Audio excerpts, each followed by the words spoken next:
The next morning, Quinn packed everything he'd need in his bag.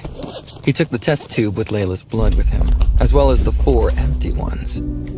Finally, Quinn took the mask with him. Never know when I'll need these things.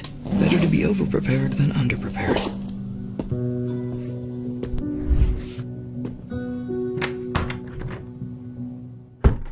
Peter, Quinn, and Vorden headed down for breakfast. People gave the 3 of them strange looks.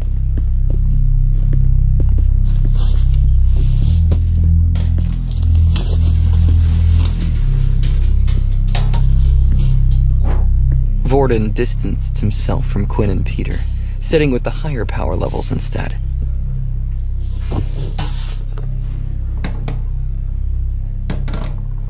When Vorden sat down, the other students got up to leave.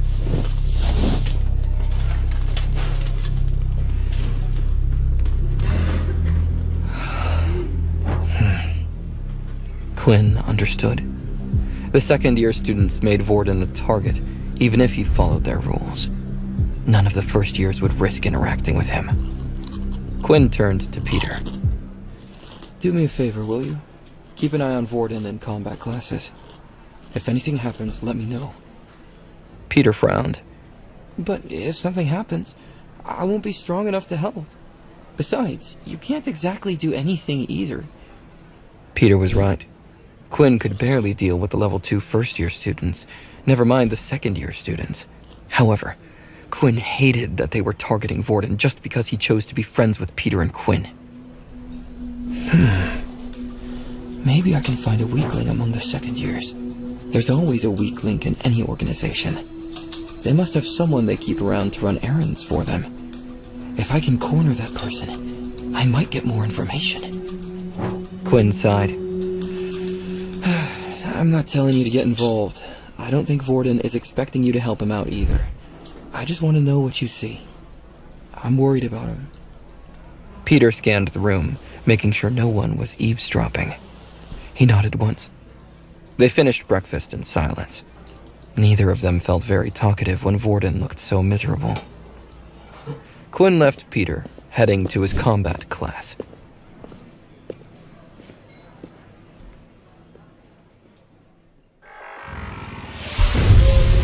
Quinn registered for the beast weapon class through his watch. The watch told him how to get to his class. Since no one knew that Quinn had an ability, this was his only option. Otherwise, he'd have to hide his powers the whole time. It wouldn't be of any help to him. The weapon class was popular among those who could enhance their abilities with weapons. Students who saw the future or had telekinesis chose this class. Quinn wanted to find a weapon that fit his powers as well. The class took place in the school's weapon hall. The building was detached from the rest, in a quiet area. An ancient, ceremonial gate hung over the entrance. The metal doors in the building had no doorknob, only a scanner. Quinn placed his watch against the scanner.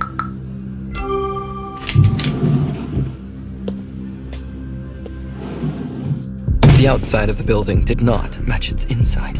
Quinn saw nothing ancient about the steel walls and granite floors.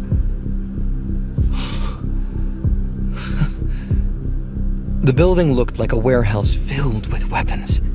Quinn saw no decorations, only row upon row of weapons.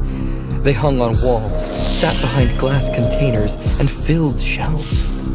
At the very center of the room, Quinn noticed a platform intended for combat.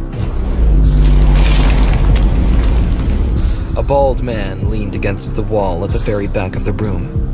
He carried a katana with him. The katana hilt was jagged and rough.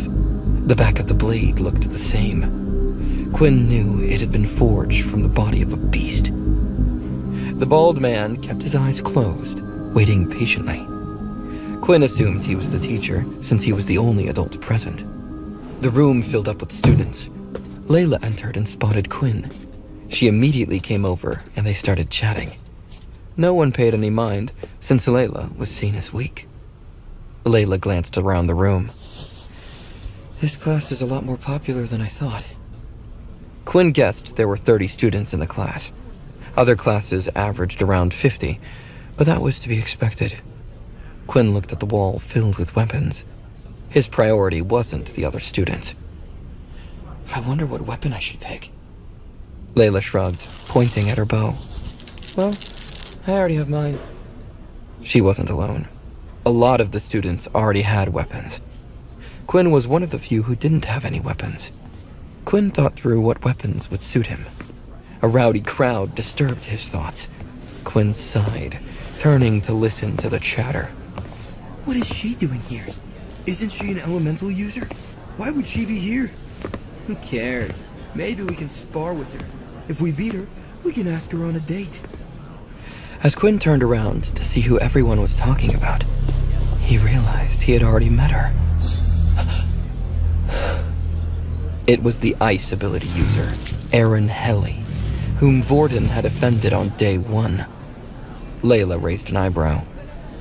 I wonder why she decided to go to this class instead of the elemental class. The teacher finally moved towards the students, interrupting the gossip. Attention! Everyone froze and turned to look at the old man. The teacher commanded the room easily. My name is Leo. I will be your teacher for today. Leo pulled his katana from his sheath and pointed it in front of him.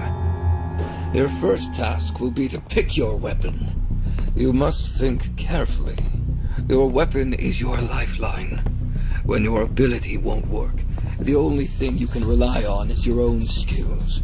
Now go and choose one from the wall around you. The students fanned out and started to look at weapons. Even those who had beast weapons already were trying out new ones. Quinn looked at the wall. He saw axes, short swords, spiked clubs, whips, even scythes. Quinn had a hard time narrowing down his options. Quinn looked at Layla with her bow.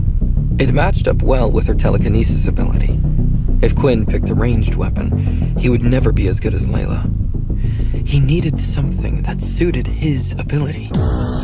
Quinn walked up to one of the swords on the wall and used his inspect skill.